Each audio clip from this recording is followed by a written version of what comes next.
Morning, everyone. Oh, there we go. Morning, everyone. Thanks for being here today for the ongoing saga. After church yesterday, Jonty said to me, I wonder what happens in the next episode. Is that what you said? Yeah, I wonder what happens in the next episode. So I think Mandy got through 3 or 4 episodes, and we kind of get through... I've divided it into 5 episodes of what we're going to cover today. But really we're going to focus on the last bit of chapter 31, where Jacob wrestles with this mysterious person who appears out of nowhere and leaves without even saying his name, but appears to be God himself, wrestling with him all night. Because in a way, everything that leads up to that is pointing us forward to that. It's pointing us forward to this incredible experience that Jacob has with God, and I think that's the big takeaway and the thing to focus on. Where's got to get this right, wrong? Where am I pointing, guys? Up? Oh, I've got to turn it on. Gosh, lose my head if it wasn't screwed on. Okay. So we pick up this story. Remember where we left last week? Anybody remember where we left last week? Where's Jacob? At Uncle Laban's place, getting cheated out of... He's kind of got deceived with the whole 2 wives situation, worked out okay, had lots of kids, has lots of flocks and herds, but it's all a bit... Let's just go with... Laban's not the greatest of uncles or the best person to be working for. Honesty is not high on his list of priorities. And so Jacob decides that's enough is enough, and decides that he wants to leave. So I've titled this episode The Great Escape, but I think the subtext of what's going on is who's really in control of events in this part of the story. Jacob hears that Laban's son, so Laban's heirs, the ones who are going to inherit everything, are accusing Jacob of deceiving and stealing from Laban, not Laban of deceiving and stealing from Jacob. And Jacob can see that that's having an impact on Laban's attitude towards him. The incredible prosperity that he's enjoyed with the flocks and the herds is having an impact. And into that context, God, the Lord, so that's the covenant name for Abraham, Isaac and Jacob's God, says to Jacob, go back to the land of your ancestors and to your relatives, and I will be with you. So go back to the land of promise, go back to the family of promise, go back to the place of the covenant blessing.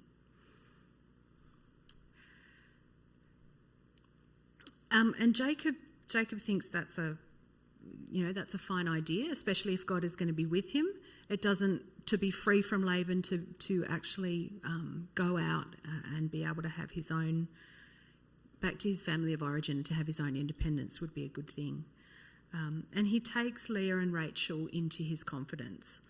I think Mandy brought out really well last week that the background of this story is a context of patriarchy, where the men are making the decisions and the women are at best going along, and most of the time being traded as possessions, as goods and chattels.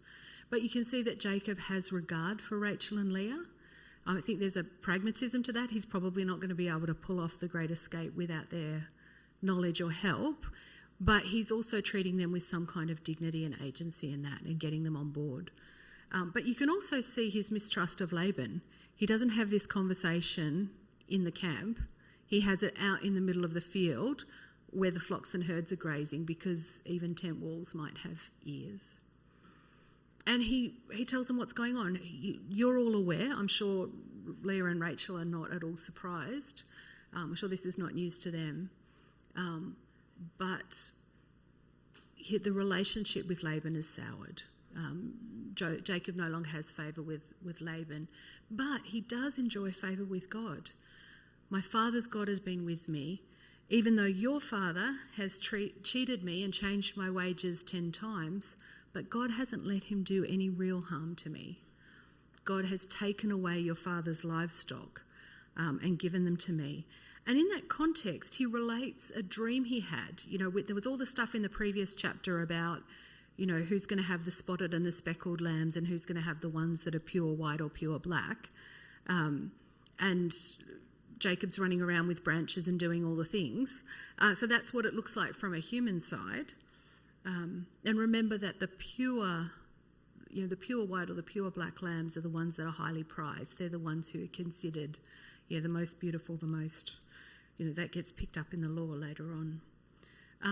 But what Jacob relates to Leah and Rachel in this context is, God actually showed him in a dream what God was doing, that God was causing the spotted and the speckled rams and billy goats to mate with the ewes and the nanny goats, so that all the flocks were becoming spotted and speckled. So over time, a greater percentage of the flock became spotted and speckled. So in that sense, the wealth transferred from Laban, who said, I'll keep all the pure ones, to Jacob, who was happy to take all the spotted and the speckled ones.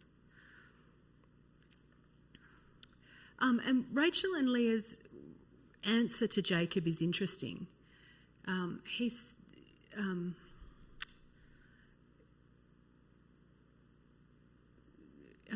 Sorry, I messed up my PowerPoint slide here. Where am I? Yes. So he related this dream. And then he says, Rachel and Leah say, well, look, is there any share or inheritance left for us in our father's household anyway? What's here for us? What do we actually possess or own? Doesn't he think of us as foreigners since he sold us? So remember, Jacob paid a bride price. It's not a dowry. Like Laban didn't give Leah and Rachel to Jacob along with possessions. Jacob had to pay. He paid a bride price for them, which was 7 years of labour for each of them. So the equivalent of 14 years' wages was the bride price that he paid. But they're saying he's taken and spent that bride price. So that means you can't separate, you can't leave at that point. You can undo a marriage in a covenant, in a country, in a system with either dowry or bride price, by the woman goes back to her father's house or to her brother's house and the money goes back in the direction it came from. So Jacob's paid, but Laban squandered everything. There's nothing to give back to Jacob to send him away. And if they remain with Laban as a family, when Laban dies, there's nothing left for Leah and Rachel's children to inherit. That value is gone. So it's kind of saying he didn't value us, he sold us, but he didn't even value what he got for us. And so he said, all of the wealth that God took from our father and gave to you, Jacob, with the spotted and speckled lamb, really is our inheritance and our children's inheritance. So do everything God told you. In other words, Leah and Rachel are saying, who do we trust for our future and the future of our children? Laban, Jacob, definitely Jacob. Like, who's actually demonstrated genuine in their actions, not just in their words, care and concern for us. And who's the better bet? Well, Jacob's got God on his side. He's got this covenant relationship with Yahweh, who's saying, go, who's demonstrated his ability by giving the flocks and the herds. So they go. Jacob gets up, he puts his sons and his wives on the camels, they gather up all of the livestock, all the possessions, and they head off towards Canaan. So they're going south, northeast to southwest. Yeah, I think that's right. Anyway, don't have a map, but you get the general picture. Up from around Syria, that kind of area, back down towards Israel. And they take off while Laban's out shearing the sheep. So even though Jacob they take off sort of in secret and deceitfully, and just to add insult to injury, Rachel runs away with the household gods, the household idols that are in Laban's household. So even though Jacob's following God's will, God is the one who said return to Caleb, he and his family are not walking in God's way. Rachel's stealing things, Jacob is deceiving Laban, and both of those are profoundly dishonourable and dishonouring acts in towards a family patriarch in that culture and context. And I think we see this over and over again in Genesis, don't we? That sin is not always so much wanting the wrong things. Mostly what people are desiring is good things. It's a good thing for Jacob and Leah and Rachel to desire their freedom from Laban, to return and follow God in the land and in the way that he's shown them. But the journey is as important as the destination. You're not ultimately doing God's will if you're going in the direction that God says, but not in the way that he wants you to walk. As God's original covenant with Abraham, remember, was walk before me and be blameless. And that's not what Jacob and Rachel are doing here, even though they're attempting to act in obedience to God's will. They're only being obedient in terms of the destination, not necessarily the pathway or the method for getting there. And I think we see this over and over again, don't we? I love this quote from Brennan Manning, a great spiritual writer and also who had a lifelong struggle with addiction. He says, God loves you unconditionally, as you are, not as you should be, because no one is as they should be. God is committed to Jacob in love and faithful to his covenant, even when Jacob is not exactly living up to it. So we move on to case 2, episode 2, the case of the missing gods. And I think the question for this, the subtext for this is, what do you really value? What do we see in this episode about what Jacob and Laban and all the members of their household really value?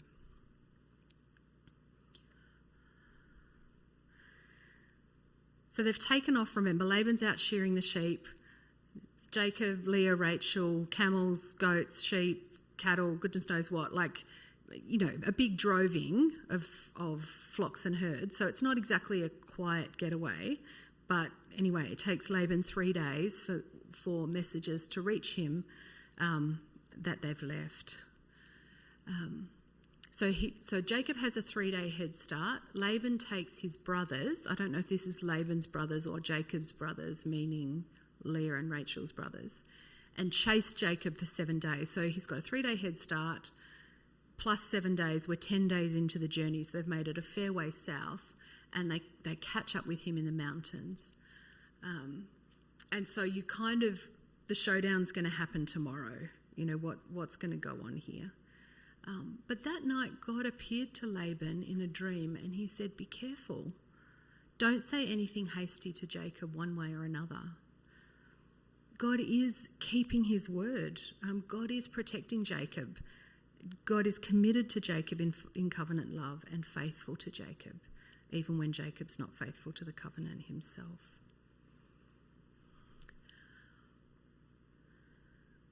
So when Laban catches up to Jacob, Jacob's already pitched his tent. He's up in the mountains of Gilead. He's set up camp for the night. Laban and his brothers pitch theirs, and then Laban, warned by God in a dream, goes to Jacob and says, what have you done? You've deceived me and taken off with my daughters as if they were prisoners of war. Why did you leave secretly, deceiving me and not letting me know? I would have sent you off with a celebration with songs and tambourines and harps. You didn't even let me kiss my sons and daughters goodbye. You've acted like a fool, and I have the power to punish you. But your father's God told me yesterday, be careful and don't say anything hastily to Jacob one way or another. You've rushed off now because you missed your father's household so much, but why did you steal my gods? And I think what we have here is a bit of performance art. If you've lived any length of time in the Middle East or in similar cultures, performance art is really important. There's lots of big flowery words and gestures, but what you actually need to pay attention to is what that's telling you about what's valuable and important, what's not being said, and also what people are actually doing. Don't get too caught up in the drama. So let's break this down. What have you done? You've deceived me and taken off with my daughters as if they were prisoners of war. Well, that's not really how Rachel and Leah saw it, was it? They didn't think that Jacob was taking them off as prisoners of war. They thought their husband was helping them gain their freedom and provide for them and their children, moving on. And actually, Leah and Rachel, whose names, remember, are cow and sheep, were feeling like their dad was treating them like livestock. So, we might want to just question the validity of what Laban's saying as a premise. And do we really think that Laban would have sent them off with a celebration? Fantastic send-off, party, harps. Doesn't seem likely, really. Seeing as when Jacob had said 6 years earlier, I'd like to return, and he said, no, stay, build up your flocks and your herds, and then we can talk about you leaving. And 6 years later, the flocks and herds have been well and truly built up, Laban's as well as Jacob's, but no discussion about Jacob and leaving has been opened. And Laban's claiming power in this situation. He's saying, I am the patriarch of the family. You dishonoured me. I have the power to punish you, except that God told me not to. But being that as it may, why the heck did you steal the idols? And I think Laban's words are showing what he really values, right? He values his power and prestige, his position, his honour and influence, and he values his household gods. They're the symbol for him. That is the gods that he worships. He's happy to acknowledge Jacob's God as well, but his real priority is his household gods.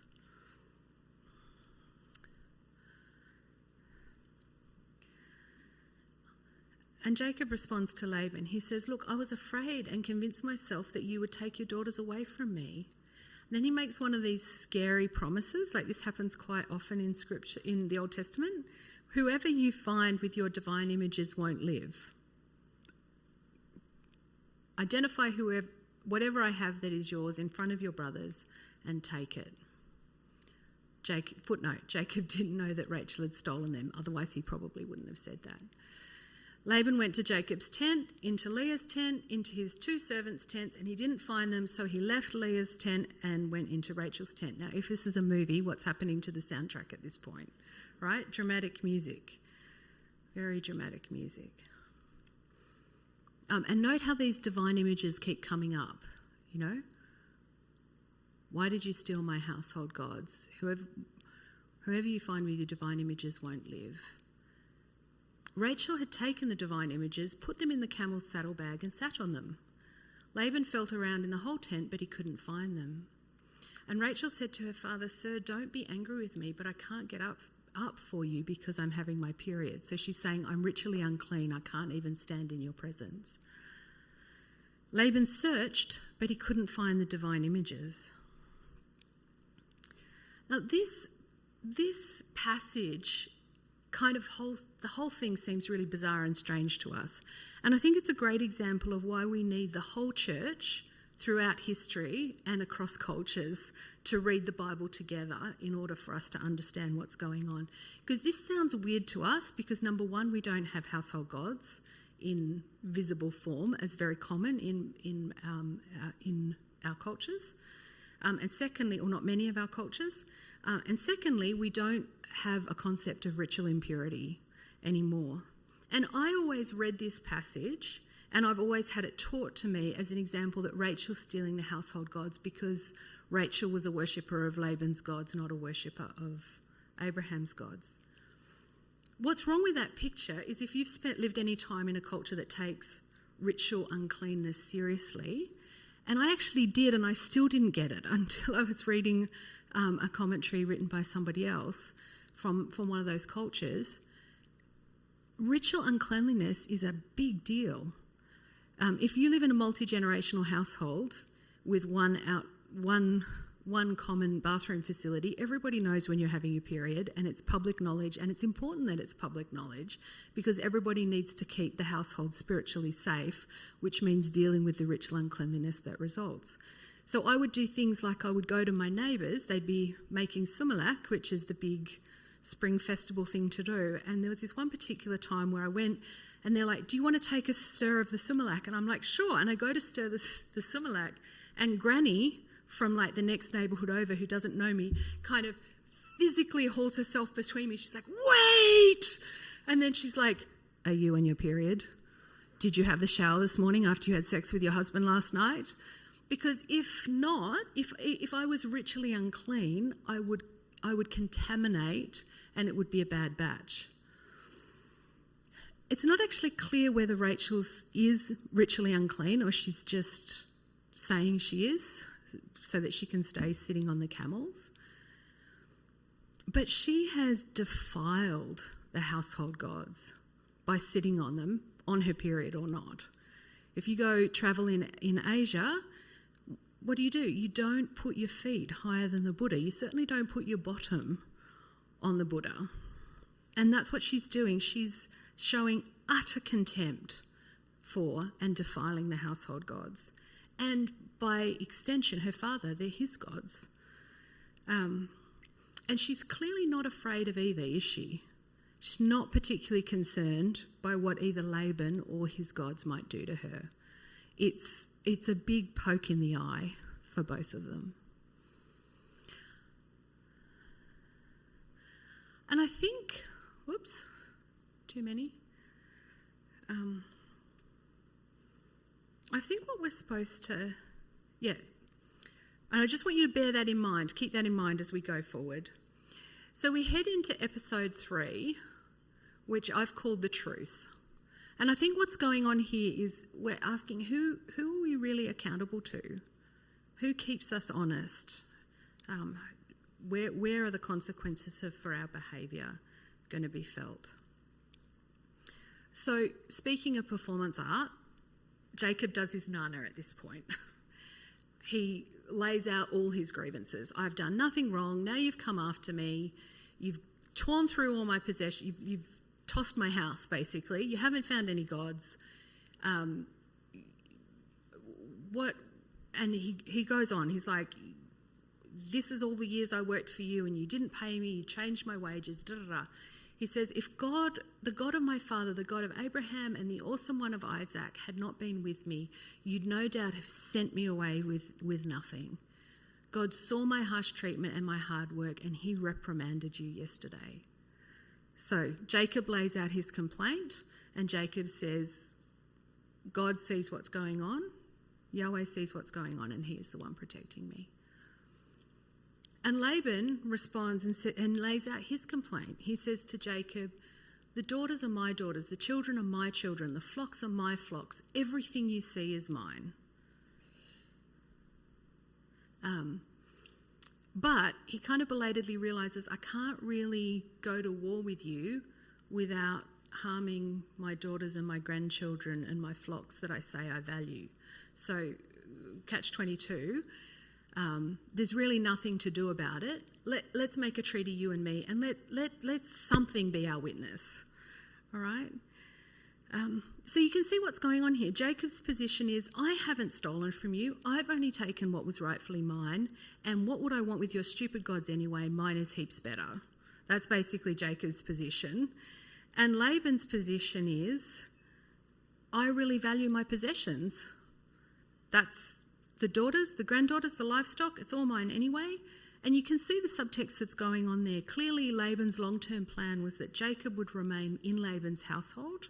All the prosperity that Jacob was bringing to his household because of his covenant with Yahweh would continue to benefit Laban, and eventually it would pass to his sons and to his grandsons. Which is why I think Leah and Rachel were sceptical how much of Jacob's wealth would actually go to their own children if they remained in Laban's household. If Laban sees everything as his, the inheritance would go to his sons, right? Not to his daughters. And you can also see the limits of Laban's belief and his, I want to say godlessness in this. He's asking for something to bear witness, not the relatives gathered, not his own household gods, because he thinks he's left them at home. He doesn't know that they've come along for the ride. But Jacob has a different perspective and a different view. For all that Jacob's done his nana, Jacob has a sense of accountability to God, and that God is present and that God is witnessing. So he takes the stone, he sets it up as a sacred pillar. He says to his relatives, gather the stones, they make a mound, they eat near the mound. So he's he's set up an altar, he's made a sacrifice, there's a fellowship meal going on. And Laban says, this mound is our witness today. The Lord will observe us when we're separated. So he's now, I don't have my household gods to call on. The only one around is Jacob's God. Okay, we'll call on Jacob's God. The Lord will observe both of us when we're separated from each other. If you treat my daughters badly, and if you marry other women, interesting that he's concerned about that now, know that God observed our witness. Maybe he is concerned about the inheritance passing to the grandchildren, kind of this belated, pretty minimalistic fatherly concern. But there's a second part. He basically says, you stay on your side of the fence and I stay on mine. Like, they've created a boundary stone, right? Like, what's yours is yours. You go off and have your freedom in Canaan. What's mine's mine.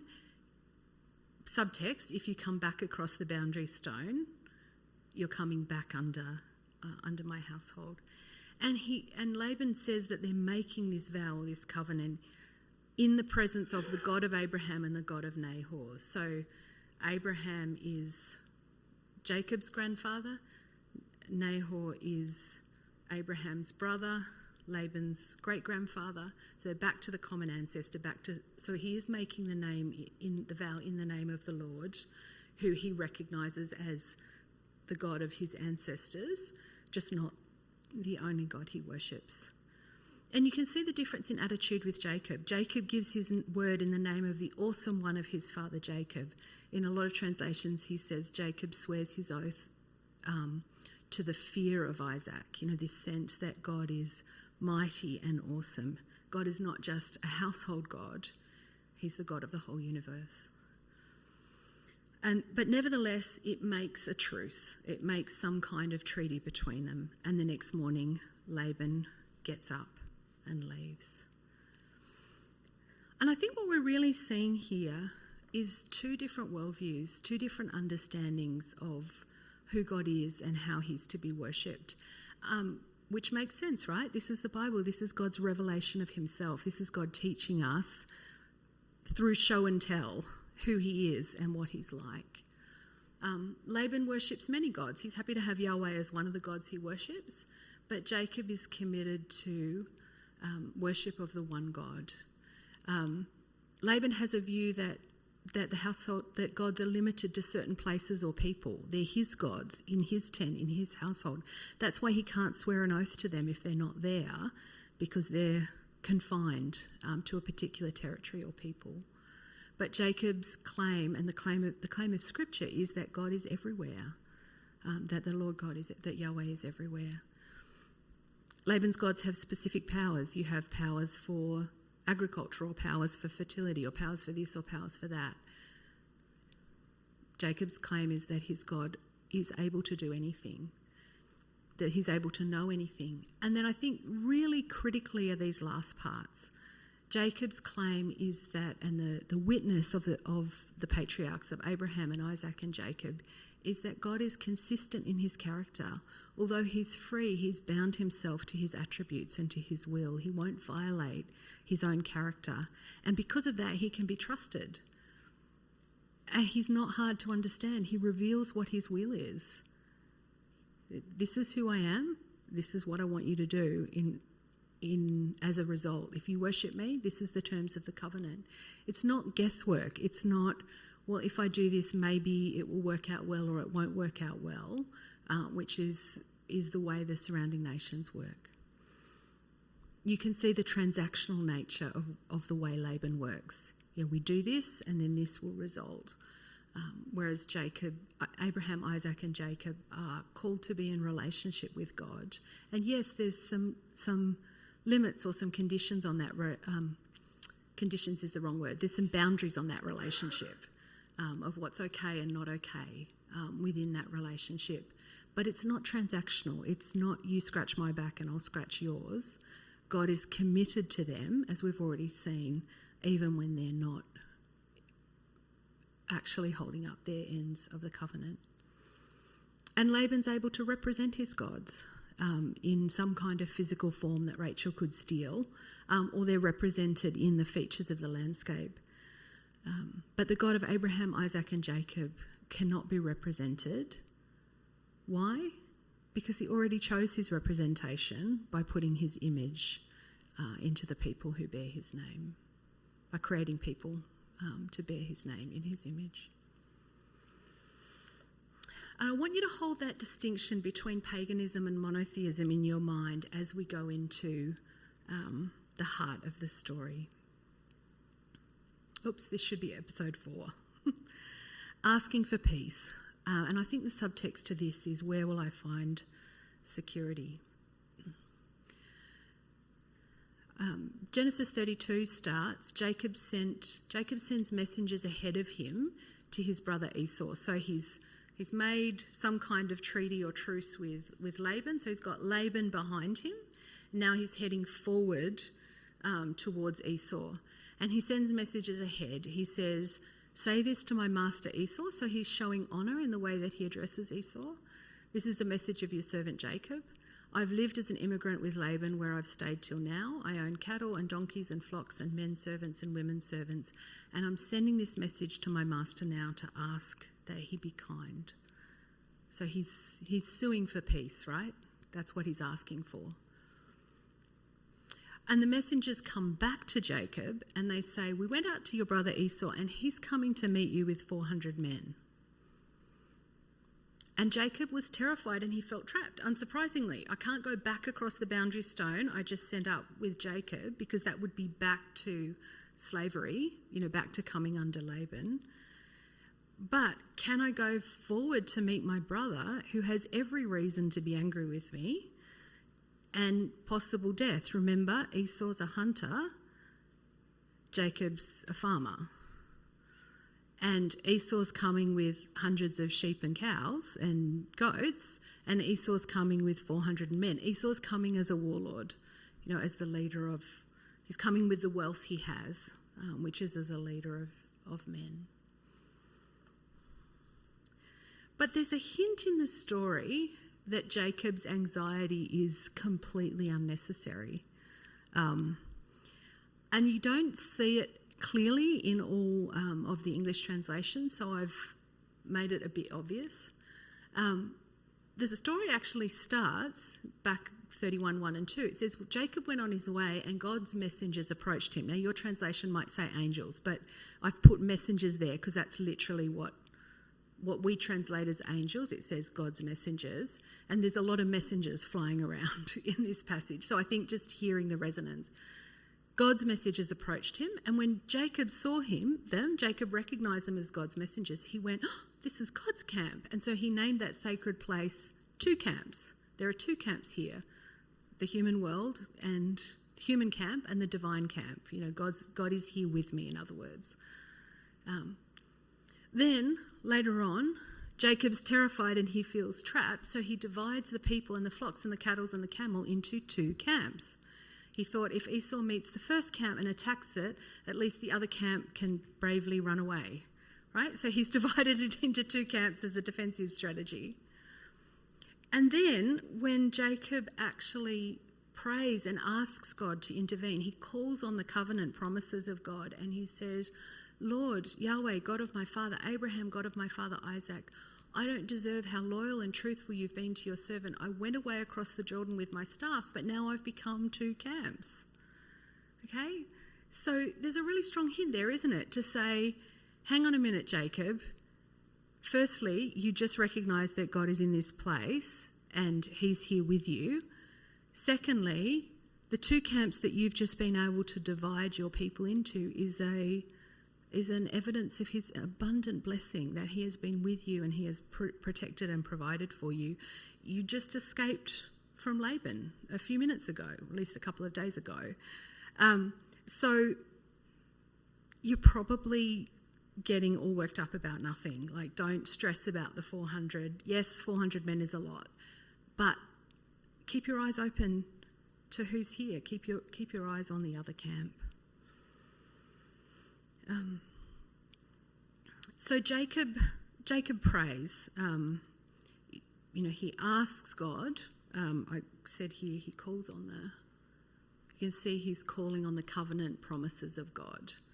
And he goes on from this, where he says, save me from my brother Esau. He goes on to say, to actually name the terms of the covenant. Remember, you promised that I'm going to have all the children like as abundant as the sand on the shore.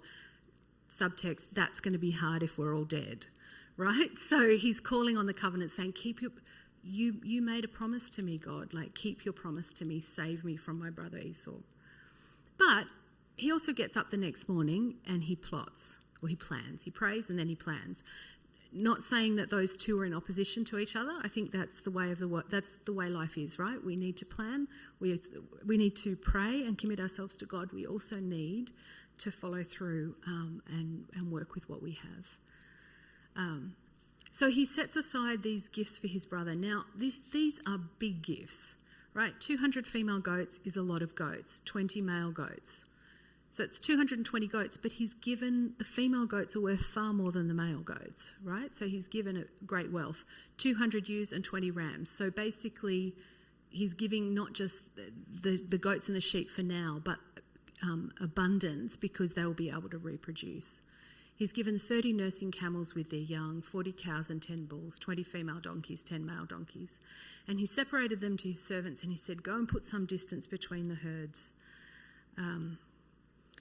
And then he goes on and he says, when you're going along and Esau comes with his 400 men, comes up to you and says, who are you? Where are you going? Whose herds are these? These belong to your servant Jacob, and they are a gift sent to my master Esau. So first he's going to get the sheep, then he's going to get the goats, then he's going to get the cows, then he's going to get the camels, then he's going to get the donkeys, right? And Jacob thought, I may be able to pacify Esau with the gift I'm sending ahead, so that when I meet him, perhaps he'll be kind to me. So Jacob sends the gift ahead, and he and everyone else remains in the camp. I came across this quote from Marilyn Robinson, and I think she really nails it. Jacob's offering this massive amount of wealth. It's not that he's offering compensation to Esau. He's not trying to say, it's not a transactional thing. What he knows that what he stole from Esau in the blessing is a debt that can never be repaid, and no amount of sheep or goats or cows or donkeys or whatever is going to in any way be equal in value. But what this is it's a peace offering. It's an acknowledgement to say, I have done wrong and I am in need of your kindness to me. His debt cannot be repaid, but it can be forgiven, and that's the economics of grace. And I think that's right. That's what we see, throughout the example with the patriarchs, Abraham, Isaac and Jacob, where those who love the Lord, Abraham offers Lot, let's divide it among ourselves, you take the better portion.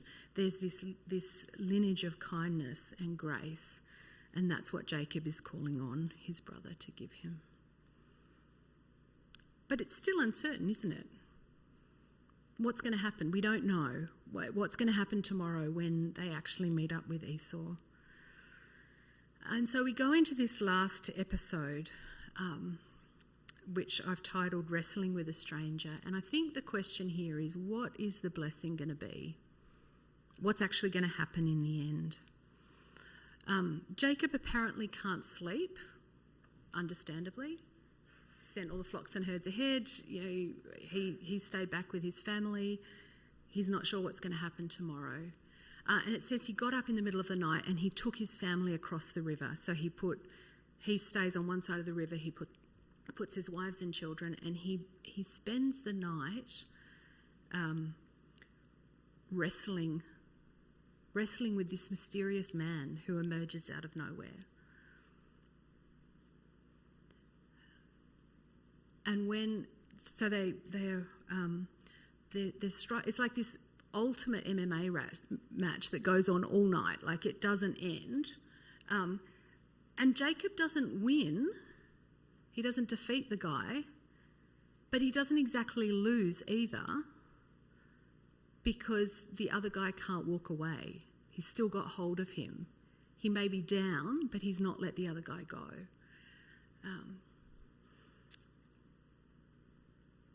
And when the man saw that he couldn't defeat Jacob, he grabs his thigh and tears a muscle in his thigh. Sounds like he wrenches the ligament or something. And the man said, "Let me go, because dawn's breaking." And Jacob says, "I'm not going to let you go until you bless me. I'm hanging on to you. You might have technically won. I'm on the bottom, but I'm not letting you go until you bless me." And the man says to Jacob, "What's your name?" And he says, "Jacob." And then this man says to him, "Well, your name won't be So Jacob, remember, means heel, right? It's the word for heel because Jacob was born grasping Esau's heel. And a kind of generous interpretation of that, or a generous meaning of that, is that he'll be a follower. He'll be the one in his brother's wake.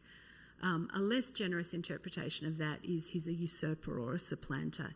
He's one who's going to grasp what's not his and take it, which is, of course, the story of the first part of Esau and Jacob, that he doesn't just follow his brother, he takes his blessing through deception. But what this man says to him is, no, your name is going to be changed to be Israel. So remember, Lockie said anything that ends in L is a name that has something about God in it. And it could mean the one who struggles with God, or the one who perseveres or prevails with God, or it could mean God perseveres and God prevails. There's that ambiguity in Hebrew. So what's going on here? Well, just remember what we talked about, the difference between paganism or polytheism and monotheism? Let's just do a quick run back through Jacob's relationship with God and how Jacob sees God and end up here.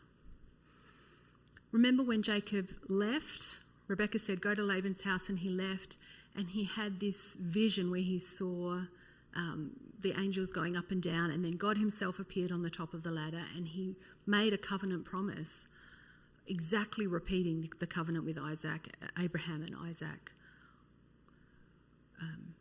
Your descendants will become like the dust of the earth. You will spread out to the east and west and north and south. Every family of the earth will be blessed because of you and your descendants. I am with you now. I will protect you everywhere you go. I will bring this back to this land. I will not leave you until I've done everything that I've promised. Huge promise from God. What's Jacob's response? Well, the first thing is he's quite surprised that the God of his fathers is outside his father's tent and is in this other land. He didn't know that God could be there. So he's responding as if Yahweh is just the household God of Abraham and Isaac. But then he also responds in a fairly pagan way. God makes this incredible vow, and he's like, okay, if you actually follow through, you can be my God. Okay, it's a starting point, but it's not the most awesome of starting points. It's not a great amount of trust or faith in God, is it? It's kind of like, well, let's see what you can do. And then as time goes on, we see that he did see what God could do. He says, my father's God has been with me. God didn't let him harm me, so God has followed through on his promise to protect me. He's given me all this blessing. And in the dream, God calls Jacob on his vow. God says, I've seen everything that Laban's doing to you. I am the God of Bethel, where you anointed a sacred pillar, and you made a solemn promise to me. Now, time's up. Get up, leave this country and go back to the land of your relatives. Right? Demonstrate, live it out, show that I'm your God. I've kept my end of the covenant bargain. It's your turn now. When he meets and he makes the treaty with Laban, Jacob gave his word in the name of the awesome one of his father. He offered a sacrifice and they ate together. This means something very deep and profound to Jacob, clearly, in a way that it doesn't to Laban. When he's faced with Laban and slavery behind him and Esau and possible death ahead of him, he calls out to God in the terms of the covenant. He said, you said, go back to your country and your relatives and I will make sure things go well for you. He recognises he doesn't deserve it. I don't deserve how loyal and truthful you've been to your servant. God has kept his promises, and Jacob's well aware as a deceiver he doesn't deserve God's truthfulness and faithfulness. I went away across the Jordan with just the clothes on my back, but now I've become two camps. Save me from my brother. I'm afraid he will come and kill me, the mothers and their children. You were the one who told me I will make sure things go well. Keep your word, God. It's time for you to please keep keeping your covenant. And then God himself shows up. And Jacob wrestles with him all night long. And I think what we're seeing here,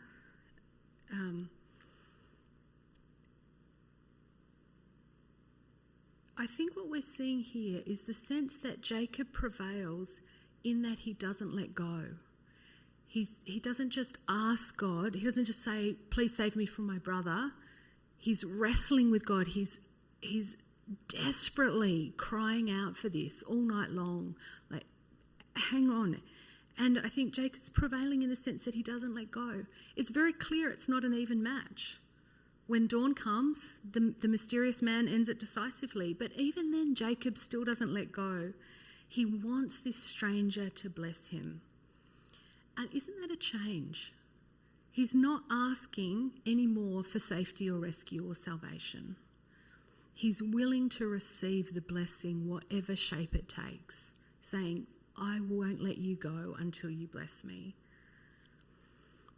Whatever God wants to give him, he's willing to receive, even if it doesn't look like what he thinks he wants or needs. And I think when he's renamed from Jacob, the heel or the follower or the supplanter, to Israel, one who struggled with God or one who perseveres, we're seeing something really profound deep into his identity, right? He's still striving, struggling, but it's a godly persevering because he's hanging on to God. That's what he's so desperately hanging on to God, God himself. And I think Jacob's learnt this great lesson that we all need to know. God is God, we are not, and that's a good thing.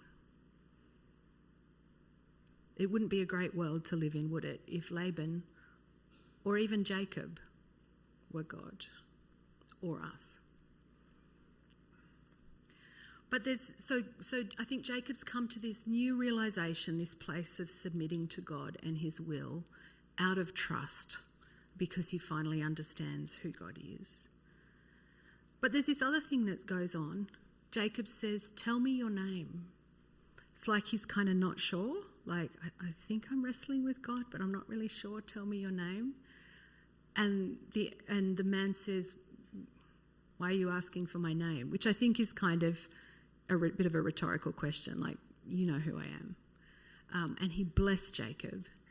And Jacob named the place Peniel because he said, I've seen God face to face and my life has been saved. Does it remind us of any other stories in Genesis? Keeps coming up, doesn't it? I've seen Hagar. I've seen God face to face. I've seen the one who sees me, and yet I'm alive. Abraham marvelled that he saw God face to face and lived.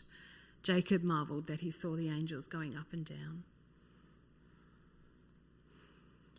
And I think in this, he's not only submitted to the blessing, to God, and willing to receive the blessing, whatever it is, but he's understood that God himself is the blessing, the ultimate blessing. Tozer says, God's gifts are many, but his best gift is one. It is the gift of himself above all gifts. God desires most to give himself to his people. And that's what Jacob walked away with at dawn. He successfully held on. He wrestled with God. And I think that's a real challenge to us, isn't it? Those things that we're desperately desiring and that we're wrestling with God for, they're not wrong. But can we understand that it's the holding on to it's the holding on to God. They're asking him not to leave us until he blesses us. The willingness to accept whatever his blessing looks like, and the recognition that he is the biggest blessing. That is what matters. St Bernard of Clairvaux wrote classically, and he said there were 4 degrees of love. He said we start out in selfishness. We love ourselves for our own sake. Then we get to know God, and we start to love God for our sake, love God for what he can do to us, do for us. Right? That's, at least we're worshipping the one true God, but it's not very far above paganism, is it? But he says we go on to love God for God's sake. And I just love this quote at the end. He says, we have obtained this degree, the love of God for God's sake, when we can say, give praise to the Lord for he is good, not because he's good to me, but because he's good. Thus we truly love God for God's sake and not for our own. The 3rd degree of love is the love by which God is now loved for his very self. I want to leave that with us as a challenge. Where are we at? Are we loving ourselves for our own sake, which I think is pretty much where Laban was at? Are we loving whatever names he might have given to it? Are we loving God for our own sake, which I think is where Jacob started?